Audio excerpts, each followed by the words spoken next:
Welcome to the East County Sports Report, brought to you by EastCountySports.com. It's the playoffs. I can't believe we're already the playoff week, but before we jump into those games, you guys got to see each a pretty quality game this past week. You saw Mount Miguel light it up.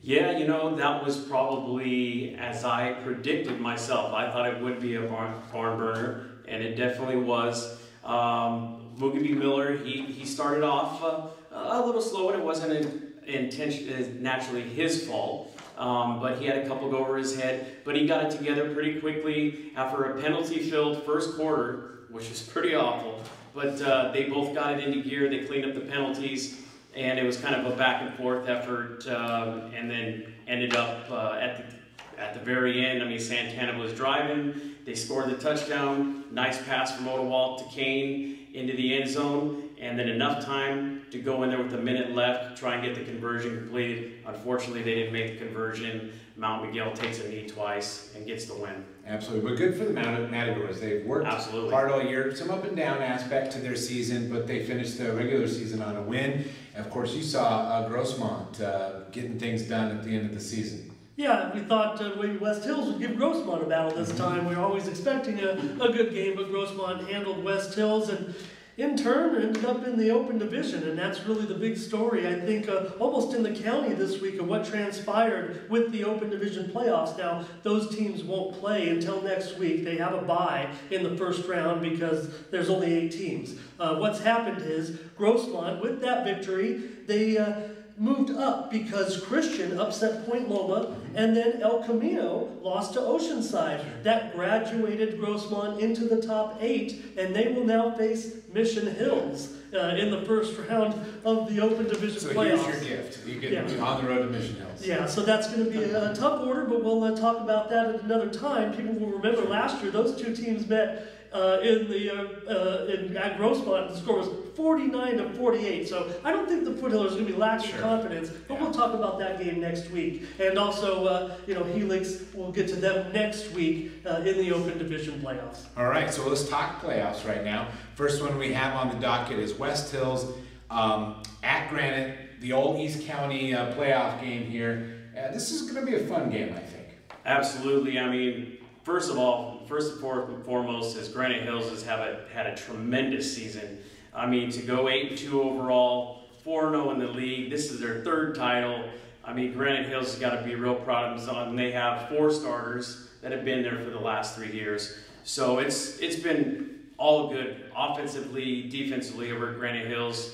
But nothing to take away from West Hills. They definitely had a tough road making the playoffs this season, having to knock off El Cap. And that was really the big key to get them over the hump. But they didn't have too bad of a season either. I mean, to finish 6-4, 2-3 in the Grossmont Hills League, that's a tough league to be playing in.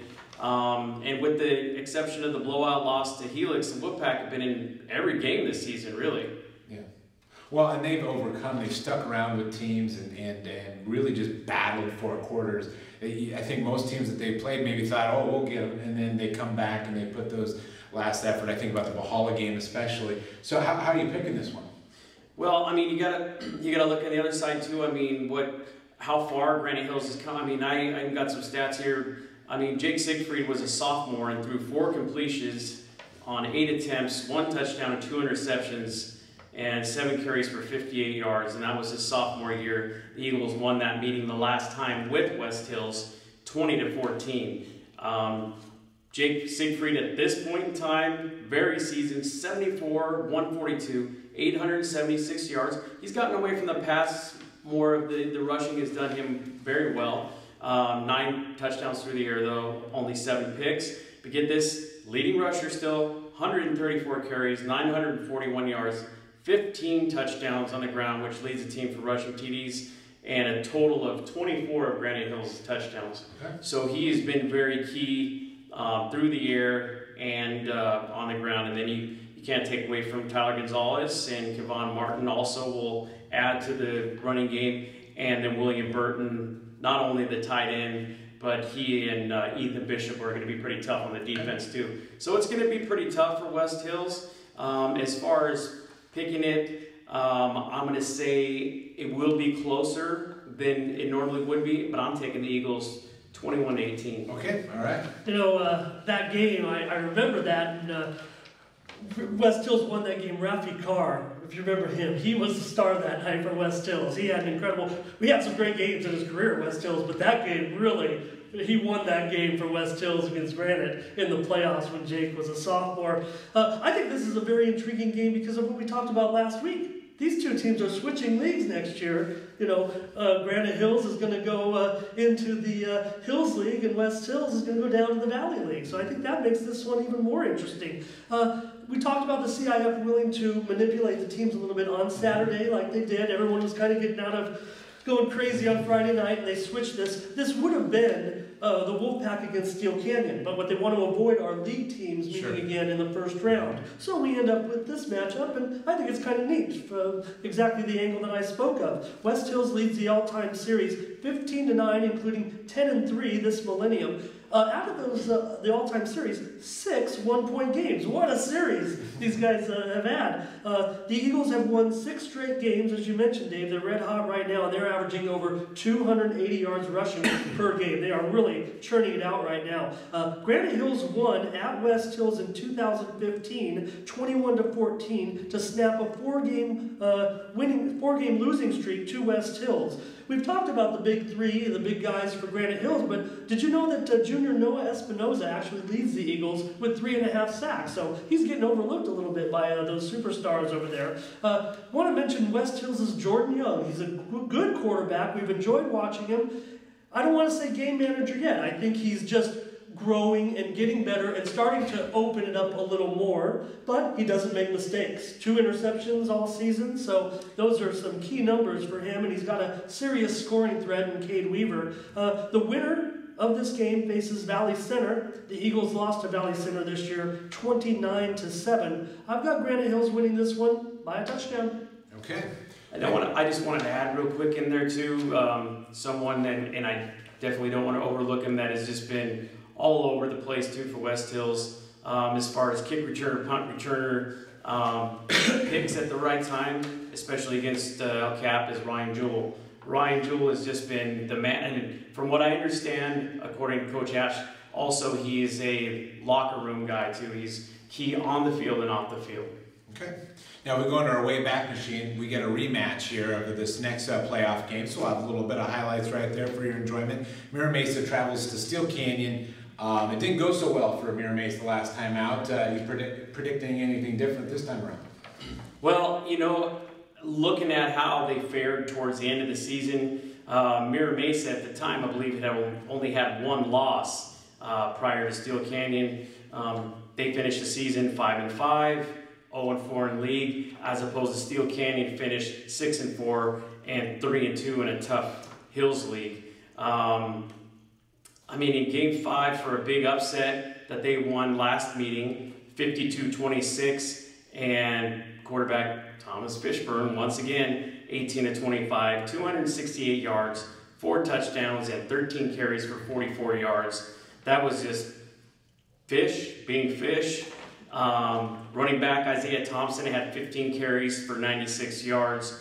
The Cougars have been really beating some quality playoff caliber teams. Along with Mira Mesa was a defeat of a tough Otay Ranch opponent earlier this season. That was actually prior to the Mira Mesa win. And we also don't want to forget the opening game against a tough Brawley team with 105 temperatures. So I definitely, looking at this team overall, as far as Steel Canyon's concerned, I'd say it was going to be probably a lot closer. But with everybody they got and the resurgence of Mikkel Oliver, with some key sacks and hurries, I think that it's going to be a 41-21 Cougars. Okay. Yeah, and I do have some information to report about Mikkel. He is going to be questionable for this week's game. He's missed the last 2 games with a knee injury. He's scheduled to get an MRI on that. Hasn't taken place yet. We're getting close to the game. We're not in a big college program or, big pro program. I mean, getting an MRI, it could take a few days, so we're waiting to see if Mikkel can get in there. He said that if they fell behind, that maybe he could go in the game. But I think that we're going to really, I mean, Mikkel's got such a huge future ahead of him at San Diego State that Mikkel's not going to be playing in this game if they fall behind by 2 touchdowns. Okay, Mikkel, you get that knee better. If they need you against Bishops next week, you get an MRI and it comes back negative, then Mikkel's going to get in there and he's going to wreak havoc. Absolutely. You know that. He's one of the best defensive players in the entire county, not to mention a great tight end as well. So Mikkel going to be questionable going in this game. That is a key blow for Steele Canyon, but they've had some great guys stepping up in his absence already. We've talked about a new defensive guy every week all season for them, so get better, Mikkel, and be ready soon. You mentioned that regular season meeting, 52-26. I was out there at that game, and it was they were all over him real quick, and we thought Mira Mason would come in and be pretty good with their record. But I think the thing with, you mentioned all their losses now, and Mira Mesa on a losing streak, they're in the most elite conference in the county, the Western League. So it's no surprise that they lost all those games. I think they're still a formidable opponent for Steele Canyon in this game. Hey, last week, Kenneth Watson burst onto the scene for Steele Canyon, the junior, in his first real action, 161 yards on 6 carries in that win over El Capitan last week. Fishburne threw for 165, Perry Steele 5 receptions and a touchdown. Mikkel said, I saw him, he was wincing with every miscue that Steele Canyon had. He said, we should have won by more, but my boys will be ready this week, is what he told me. Noah Tumblin is the quarterback at Mira Mesa. He is a good-looking junior that's going to be formidable in this game and in the future. So that's who Steele Canyon has to key on. He's accounted for 23 touchdowns this season. The Cougars lost at home to Carlsbad in the first round last year, 27-14. So these guys probably going to remember that. They're favored to win this game. They're going to remember that first-round game last year. Let's not have that happen this time around. The computers rate Steele Canyon to win this game by 17 points. I think without Mikkel, we're going to tone that down a little bit. Let's go Steele Canyon by 10. Okay. Moving right along, we have Westview at Christian. And Christian trying to hit the playoffs on a hot streak, and they face North County Westview. Yes, sir. I mean, we have Westview coming in 6-4, 4-2 in league. Christian, of course, 8-2. And 3-1 in the league. I mean, Christian has been fantastic this year as they've been trying to climb up, and they've changed leagues a couple of times just due to the talent level and how they played. This contest will be played at Elkhorn Valley High School. Christian has outscored their last 2 opponents, and amazingly 105-56.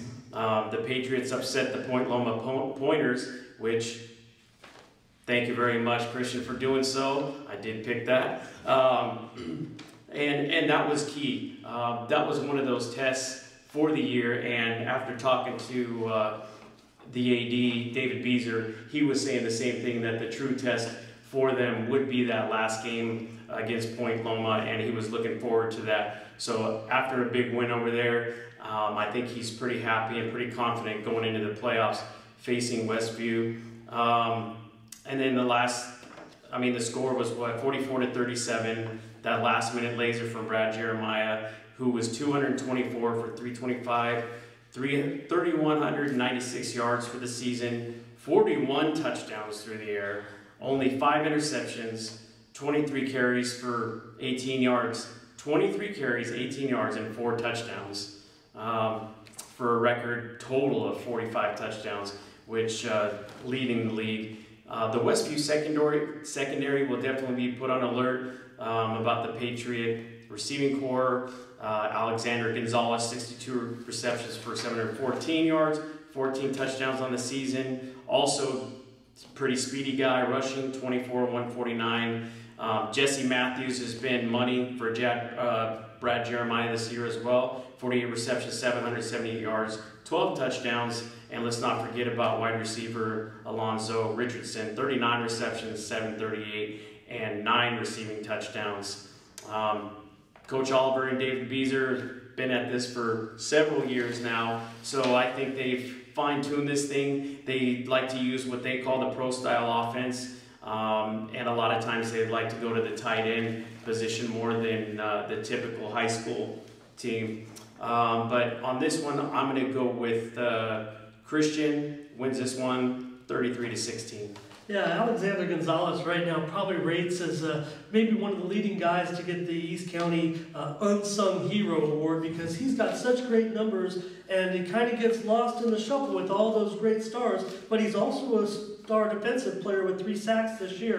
So that was an award that your dad created to recognize someone who may not get the publicity or the headlines because you got so many other great stars. The Unsung Hero Award, I got to tell you what, Alexander Gonzalez is a good candidate to get that award this year. First ever meeting between these two.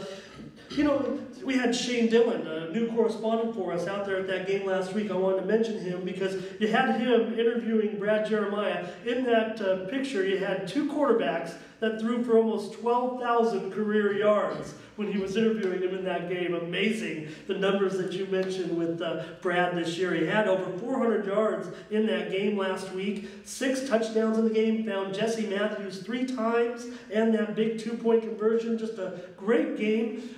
Some people said that Point Loma maybe wanted to avoid their own promotion to the Open Division, and maybe that's why I don't want, there's no, hey, Christian went in and played that game hard, okay? I'm not making light of it at all, but it was a high-scoring game, and it just favored Christian the way that ended up. So great job on them. They got the home game instead of the road game, and that was hugely important. Westview does have a pretty good team with quarterback Bo Nelson. He's a 3-year starter with over 5,000 career yards. You can see where I'm going with this, right, guys? I mean, expect one of those typical Christian track meets, I think. We want to talk up the defense a little bit, and they're going to have their work cut out for them on the Patriots side, but I'm looking for Bryce Ripple, Garrett Rosenthal, CJ Kerwan. Got to stop these guys. They can throw just almost as well as we can. The winner will get number 2, Ramona, who would have qualified for the Open Division had their rating is strong enough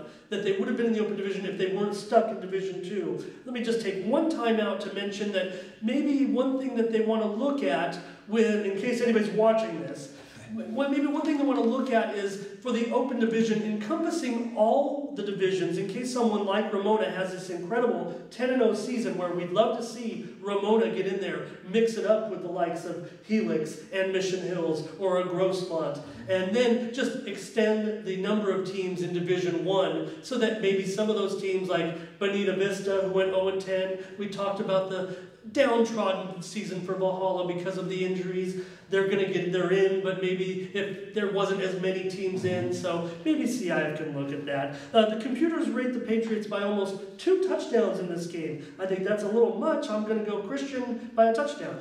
All right, well, that'll be exciting, I'm sure, as the Wolverines head on over to Christian. All right, heading up to 15, the Matadors will be taking on Escondido. Should be a pretty tough one for them, but they got a solid shot. Absolutely, and after what I saw last week against Santana, I mean, they weren't playing any slouch playing Santana either. And Escondido, the Cougars are finished pretty similar. They both finished 4-6 overall. Mount McGill finished 2-2 in the Grossmont Valley League, and the Cougars finished 1-3 in the Valley League up there in Escondido. The Matadors have really picked it up in all phases of the game, and I think they were definitely battle-tested, and it was a good tune-up last week against the Sultans with that 26-24 win. I think the bye helped them a lot as well because their quarterback, Mogabi Miller, was a little banged up, so I think that helped as well. Mount McGill is ranked number 9, and the Cougars are ranked number 8 in this Division III contest. Escondido's coming off back-to-back losses, most recently a shellacking at the hands of the San Pasqual Golden Eagles, which we know wreaked a little havoc on Granite Hills earlier this year. 30-13, the Cougars lost that one, and a loss to Valley Center 2 weeks ago, 43-14. So the Cougars are eager to pick up a win and advance in these playoffs quickly. And upon my investigation of whether or not these two squads have ever met before, from what I can tell, they have not. The two squads seem to be very evenly matched, with only obvious edges the home field advantage for the Cougars. Standout players for the Cougars, running back Jake Frankfather, who actually had a beautiful 76-yard touchdown last week in their loss to San Pasqual. Quarterback Robert Ramos wide receiver Renor Coxa, and wide receiver Sincere Gillen. Stats were not available at the time. Last time the Cougars were part of the CIF picture was in 2012 when they were ousted in the first round by Torrey Pines 42-7. I'm looking for the Matadors to establish a run immediately with Shamar Green, 11 touchdowns on the season. Mugabe Miller's got 5 rushing touchdowns, 5 through the air, 1 interception. I think it's going to be, if they can replay what they did against Santana and the defense can play tough and they can get a couple of good runs from the speedy Santino Pacheco, I think that they'll have this one wrapped up pretty quickly, and I am looking for the Matadors by 3. Okay. I love that interview with Santino last week. It really was great to see what he had to say, and he finally got those punt returns off. We've been waiting all season for him, and he got those 2 punt returns off in that game, and they were both long, and he deserved it because he's done everything else on the field. And I actually was expecting big returns from him, but they kind of kicked away from him this year, so you know how that is when you're a great player like him. I'm going to cut you some slack on this one, Dave. There is an all-time series. Escondido does lead it 2-1, but this one's for you, John. This is the first meeting in 54 years. Yeah, So Dave, I was at that last game. It was actually unseasonably cold. Dave didn't do his full of research on that one, but he's always right on those other ones. The Stars have looked great. You mentioned the 3-pronged attack, if you will, of Miller, Shamar Green, and Santino Pacheco. I thought Miller looks at full strength after he busted off that play of the week caliber run last week from scrimmage when he scrambled and ran, I think it was 74 yards. He was a candidate for the KUSI PPR play of the week this week with that incredible run. Shamar Green needs only 75 yards to reach 1,000 yards this season, but hey, it's not all about the run with him. We saw some great passing with him. He's averaging 20 yards a reception, so let's get it to him out in the open and let Shamar run. We can win this game. The Cougs quarterback, Ramos, he is pretty good. I want you guys to also watch for two-way star Sean Moskowitz, and they have another running back in addition to Frank Father that is also really good, Kevin Rodriguez. The winner gets undefeated #1 El Centro Southwest, which we've seen how good they can be, but I think that still makes for an interesting game. If Mount Miguel can get this game and go on to that game, I think they'll have a chance there too. Sean McDade, Coach McDade, said that he thought he may earn a home game with that win last week. It just didn't work out, so they're going to go play in the Den, which is a tough place to play despite Escondido having some not so good short-term success, but still a program that's done it before. The computer rates Escondido to win this one by a touchdown. I've got it closer than that. I'm going the Cougars by a point. Okay. Santana at Rancho Buena Vista. Well, we got another good one there. I think that Santana this year has been overlooked. I think they do have quite a bit of talent, and we saw a lot of that out there in Spring Valley. Coming back after they pretty much looked like they were beaten going into that fourth quarter. Santana finished 4-6, 1-3 in the Grossmont Valley League. Rancho Buena Vista finished 5-5, 2-2 in league. The Sultans could possibly have raised their rank last Friday at Mount Miguel, which ended up as I call it, the Division III barn burner of the week. The Sultans traveling there are ranked number 11 right now, and they're going to be facing a 6th ranked Longhorns squad. The Longhorns have lost 4 of their last 5 regular season games. However, they did beat the lowly Fallbrook Warriors 27-7. This should be, I think, a phenomenal matchup. Always poised and ready to play. The talented quarterback Josh Odewalt, 196 for almost 1,500 yards, 13 aerial touchdowns, 8 picks, 38 carries for 96 yards, and 2 touchdowns on the rush. He punched in a couple last week as well, as we saw in the highlights. Josh was all over the place. I mean, he was scrambling, he was throwing, he was punching them in. And talking to Coach Estes, he's always been really a great leader on and off the field, and also a real pleasure to interview as well. He's real knowledgeable of the game. He makes great reads behind center. I also want to give credit to wide receiver, cornerback Devon Chestnut, 38 catches, 551, 5 touchdowns through the air, 1 on the ground, and who's coming up in the last couple of weeks also is one of his go-to guys now, wide receiver Cameron Kane, who has 31 catches for 414, 4 touchdowns. Like I said, Kane was huge last week in that corner to tie it up in the loss to Mount Miguel. Defensive leaders, as we all know, he's been huge all year. Middle linebacker, tight end Landon Wood, 96 tackles, 7 sacks, 2 caused fumbles, and 2 fumble recoveries. So the big boy, he needs to come up big against Rancho Buena Vista and hopefully get a couple of sacks, maybe even cause some turnovers. The Sultans are more competitive than the record shows as far as I'm concerned. This one could be close, but I am going to give the nod to Santana, 31-24. Nice. That's what I like to see. Yeah, you mentioned that the Longhorns have lost 4 of the last 5, and we know the Sultans have lost 4 of the last 5. So let's hope that, hey, let's get out there and get in front of this game. You mentioned a couple of nice wide receivers. I also want to mention Colton Snipes. You wrote him up really good in that game. He was clicking on those passes as well from Oda Walton. Ian Litton, he looked to be carrying the rushing load for them last week. You described it as him going in hard in the line like Tom Rathman. Yes, sir. So you know what that's all about, powering your big fullback and establishing a little bit of a run game and freeing it up for Josh a little bit to hit all those guys. Believe it or not, this is the first ever meeting between these two. I don't think that's too much of a surprise given the proximity of the two teams. Great game last week. You described it beautifully. Just a 2-point conversion away from getting that win at Mount Miguel, which would have been an upset. So Santana, I think they have some confidence going in despite that loss. Their ability to pass, having that open offense, gives them more than a fighting chance in this game to beat Rancho Buena Vista. Also, the Sultans, good special teams. I haven't mentioned him all season, but senior place kicker Timmy Tisher, who's the son of former Daily Californian writer Tim Tisher. That's really going back for me, but Timmy Tisher's had a great career at Santana over the last couple of years, and he can make field goals in the clutch the way you described this being such a close game. I'd love to see him get in there and get a game-winning field goal on that one. You mentioned all the great guys, Landon Wood and company. They've got a key on the big running back for Rancho Buena Vista, Dorian Richardson, who really has been lighting up the highlights all year. And I want to mention another guy in a good game that you saw last week, Cam Laricia. He had a nice interception for the Sultans. So Dave gave the nod to Santana. I'm going to side with the computers and just take Rancho Buena Vista by a touchdown. Okay.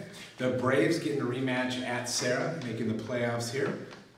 Yeah, well, this is a rematch, actually, of last year. They played earlier this season. I'll talk about that in a moment. But these two actually met in the playoffs last year in the first round in what was an exciting game. But those were the senior-led Braves that actually had a pretty decent year when they were out of the Grossmont Conference and beat several teams in the regular season when they started off 5-0. Serra won that game 24-22. The Braves thrilled the crowd. They were actually driving down the field. They didn't have a field goal kicker then like they do now, but an interception sealed the game, and Serra won the game. Now this year, it was early in the season, 40-16. Serra won the regular season meeting. That gives the Conquistadors a 4-0 all-time edge over the Braves. But I want to mention, in that game, the Braves led 16-6 at halftime. They got touchdowns from Mikel Garner and DeAndre Kelman to take that lead. But in the second half, Serra quarterback Tim Zabrowski, running back Miles Bryant, just too much for the Braves in the second half. Serra overpowered them and got the win. Right now, the Braves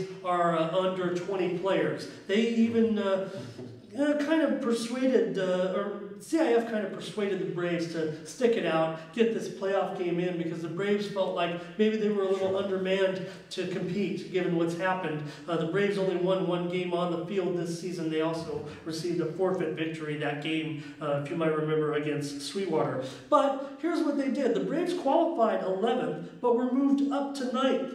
creating this nice game with Sarah. So I think that they'll have a better chance in this game. They were going to face a little bit of a tougher opponent had they kept that seeding in. Really, it was just a matter of wanting not to have two league teams in another league play each other. So the Braves got promoted a little bit. That might make this game a little bit closer. They still figure to be overmatched. I have to give the nod to Sarah by 4 scores. Valhalla traveling up to Rancho Bernardo.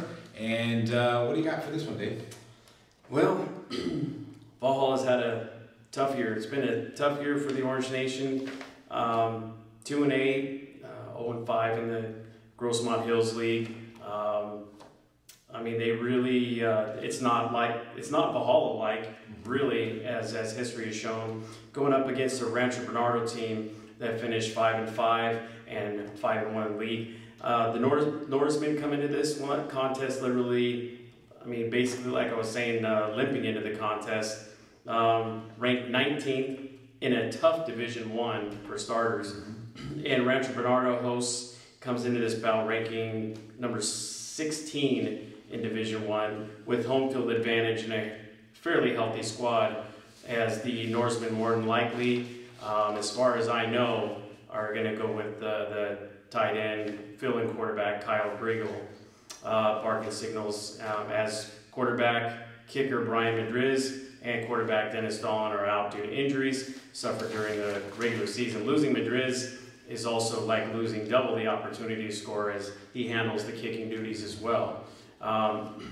Looking for Valhalla coach Charles Bussey to have his squad tuned up, giving their all, and with the healthy players he has, and coached up based on their strengths and a scheme. The best way to win is the best way they can go about it. I'm looking for him with probably a heavy dose of running back Ty Shimke, and try to set the tone, keep the defense honest, possibly open up some play action if that does work in their favor. Also, the Norsemen will be relying on their defense. It started off really tough out of the gate, featuring playmakers for the Norsemen, defensive end, outside linebacker Jace Manning, defensive end, tight end Joshua McNish-Hyder, and middle linebacker Dylan Marsh.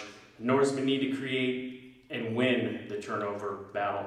The other key is to make sure tight end fill-in quarterback Kyle Grigel makes smart reads, limit the passes, take care of the football. Worst case scenario, do not take the sack and throw it away. Rancho Bernardo is coming into the contest on a 3-game winning streak against quality opponents and looking to notch number 4 in a row. The Broncos' sophomore quarterback Noah Morris is 50 of 94 in the 5 games that he has started behind center, 786 yards and 10 touchdowns. Like I said, that is through 5 games, and that's through the air with 2 picks. His leading go-to guy, wide receiver, cornerback Malcolm Ross Turner, 33 catches for 629 yards and 9 touchdowns. And running back, linebacker Jack Gaylord, 37 carries, 187 yards for 3 touchdowns on the ground. And do look out for some of those defensive players.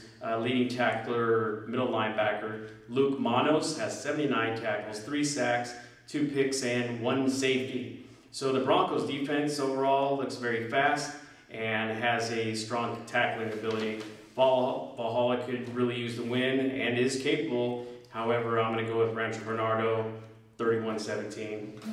Okay, this game has been moved to Thursday, tonight, depending on when you're watching this, but this game has been moved to Thursday. The Poway Unified School District recognizes Veterans Day on Friday, so that's going to be a holiday. This game is moved up to Thursday. The Valhalla Norsemen won. I'm going to turn back the clock a little bit because Dave touched on it so well, and I want to give Valhalla something to remember, and you too, John. You can actually watch this game on archive still. It's there. Yeah, I want to mention that. Valhalla, there was a first-round meeting back at home in 2012, 52-21. Valhalla won that game. Listen to some of the guys that Valhalla had in that game. You want to talk about how good that team was. Spencer Havard, Deshaun Tone, Nehemiah Brown, Romano, John Todd. What a team that was. You must have had a ball calling those games that year. I mean, those guys have all gone on to be stars for their teams at the college level. Valhalla's lost 7 straight games right now heading into this game. You mentioned the Broncos winning streak. Valhalla was moved to the 10th seed because they wanted to avoid a Rancho Bernardo Poway rematch. Now, anybody who saw that Rancho Bernardo Poway rematch game, I think maybe this is where CIF has gone wrong. Instead of, let's play that game again. Those two communities, I think they'd love to see that game again. Instead, they're going to win a game and then get beat by 2 top seeds next week. I would rather get together in the community and see Rancho Bernardo and Poway play again after Rancho Bernardo and Poway played a tough game last week. But that's out of my jurisdiction anyways. But I just think that's something I'll throw out there. The Norsemen would have likely faced Cathedral if they would have been in their normal position, but RB is still very good. We think of Cathedral as maybe being down this year, but they're very good still. The Broncos were Open Division semi-finalists last year, so this program is still going strong. They lost to Helix in that Open Division game last year. Rancho Bernardo is run-oriented. You mentioned the Orange Glen transfer Noah Morris. He did have a big game last week, 4 touchdowns, 175 yards. And of course, he's only played 5 weeks because he was a transfer. But mostly the Broncos are run-oriented. Taj Martin, 557 yards rushing this season. You mentioned their great defense, guys like Johnny Tanner, Adam Burdett. I can't see Valhalla staying in this game up at the Broncos by 4 scores. All right, well, there you have it, all the playoff games that you can enjoy. If you want more details on the final outcome, of course, you can head on over to eastcountysports.com and check it out there. We'll see you in the future broadcasts of the East County Sports Report, but we've really enjoyed having you with us here this season. It's been a joy. Of course, it's been great working with you too. And as always, keep it on eastcountysports.com for all East County sports.